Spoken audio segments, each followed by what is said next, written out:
Assalamualaikum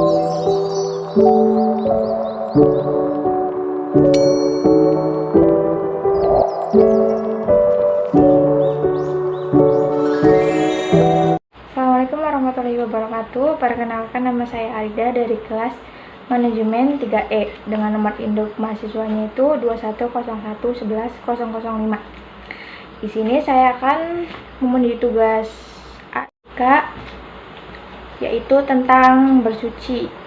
Saya mengambil contoh tayamum. Apa itu tayamum? Tayamum itu pastinya kalian udah tidak asing lagi ya sebagai umat muslim. Tayamum itu sendiri yaitu bersuci dari hadas kecil menggunakan debu sebagai pengganti air dalam kondisi tertentu. Secara istilahnya, tayamum itu berarti mengusap wajah dan kedua telapak tangan menggunakan debu dan tanah dengan tata cara yang tertentu. Umat Islam diperbolehkan kok bertayamum, tapi dengan alasan di tempat itu tuh tidak ada air sama sekali dan dia tuh sedang sakit parah ya. Terus dia juga sedang berpergian, terus nggak ada air sama sekali, itu boleh kok. Di Islam tuh memperbolehkan bertayamum. Kemudahan yang Allah berikan jangan kalian sia-siakan ya, apalagi kalian lupain. Itu tuh kemudahan yang Allah kasih loh. Pas nggak ada air sama sekali, kalian masih bisa sholat, masih bisa menunaikan ibadah dengan cara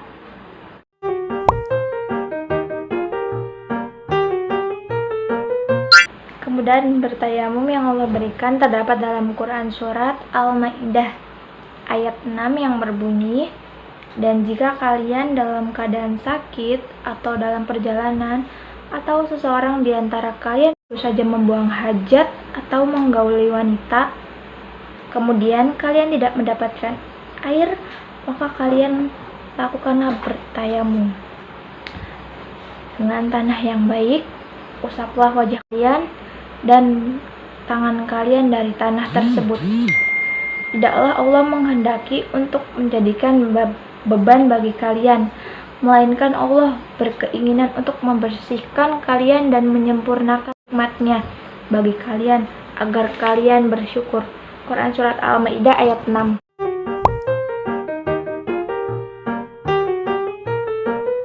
Melakukan tayamum, hendaknya kamu memenuhi syarat-syarat bertayamum agar bertayamum kamu dinyatakan syah. Syarat yang pertama, diperbolehkan melakukan tayamum jika benar-benar tidak ada air. Ketidakadaan air ini harus dipastikan dulu dan harus diusahakan dulu sampai dapat, dan jika benar-benar tidak ada, maka boleh bertayamum. Syarat tayamum yang kedua, boleh dilakukan pada orang yang sakit. Orang yang sakitnya itu harus benar-benar sakit parah ya. Jika terkena air itu sakitnya itu akan makin parah. Itu boleh bertayamum. Kalian berada di suatu daerah yang memiliki suhu air yang dingin, bahkan hingga titik membeku, itu pasti ya kalian itu wudunya itu sangat sulit, dan disitu kalian boleh melakukan tayamum.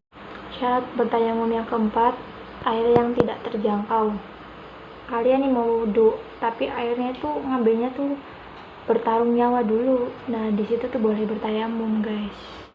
Syarat bertayamum selanjutnya itu saat kalian sedang berada di perjalanan dan sulit untuk menemukan air. Misalnya kalian lagi menggunakan transportasi pesawat, itu kan sulit untuk menemukan airnya ya. Kalian boleh bertayamum. Dan yang kedua, yang selanjutnya itu ada tayamum itu diperbolehkan jika debu atau tanahnya itu dalam keadaan suci, bersih ya, bersih dari kotoran apapun, tanahnya itu bersih. Dan kalian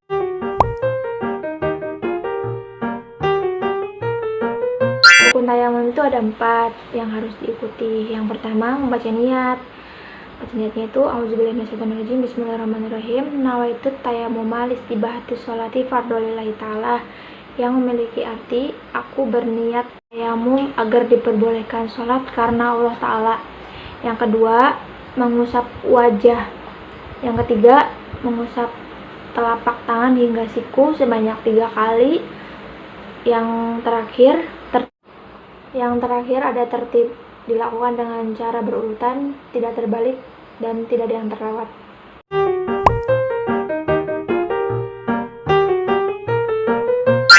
pertama, siapkan debu atau tanah. Ini debunya ya. Yang kedua, membaca niat. Dengan niatnya Bismillahirrahmanirrahim. Nawaitu tayammum istibati sholati fardholillahi ta'ala. Kemudian letakkan tangan di debu tersebut atau tanah dengan posisi yang rapat ya. Posisi rapat tangan nih. Kemudian meniup sebelum mengusap ke muka, meniup dulu karena agar tidak terlalu banyak debunya. Usap sebanyak 3 kali. For your information nih guys, maaf, sorry aku lupa banget. Sebelum bertayamum itu kalian nggak boleh pakai aksesoris apapun di tangan, itu nggak boleh ya. Copot dulu, nanti kalau udah tayamum boleh dipakai lagi. Posisi tangan yang rapat, tidak boleh terbuka ataupun menganga, tidak boleh, harus rapat. Sampai 3 kali secara berulang.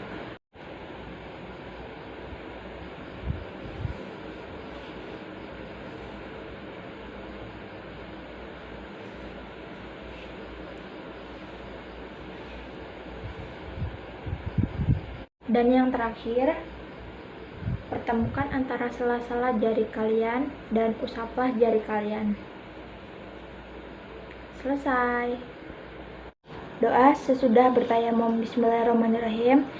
Asyhadu alla ilaha illallah wahdahu la syarikalah wa asyhadu anna Muhammadar Rasulullah. Allahumma ij'alni minat tawabina waj'alni minal mutatahhirina waj'alni min ibadika. Subhanaka Allahumma wa bihamdika asyhadu alla ilaha illa anta astaghfiruka wa atubu ilaik. Amin. Selesai. Yang artinya, aku bersaksi tiada Tuhan selain Allah semata, tiada sekutu baginya, dan aku bersaksi bahwa Nabi Muhammad adalah hamba dan utusannya. Ya Allah, jadikanlah aku sebagai orang-orang yang bertaubat, jadikanlah aku sebagai orang-orang yang bersuci, dan jadikanlah aku sebagai hamba-hambamu yang soleh. Maha suci Engkau ya Allah, dengan kebaikanmu aku bersaksi bahwa tiada Tuhan selain Engkau, dan dengan kebaikanmu aku memohon ampunan dan bertaubat kepadamu. Sekian penjelasan tentang tayamum dari saya, Arida. Kurang lebihnya mohon maaf, dan jika ada kalimat atau lafaz yang kurang atau salah, mohon dimaklumi ya guys ya, karena semata-mata yang sempurna itu hanya milik Allah. Sekian akhir kata, wabillahi taufiq wal hidayah. Wassalamualaikum warahmatullahi wabarakatuh. Semoga bermanfaat. Dadah.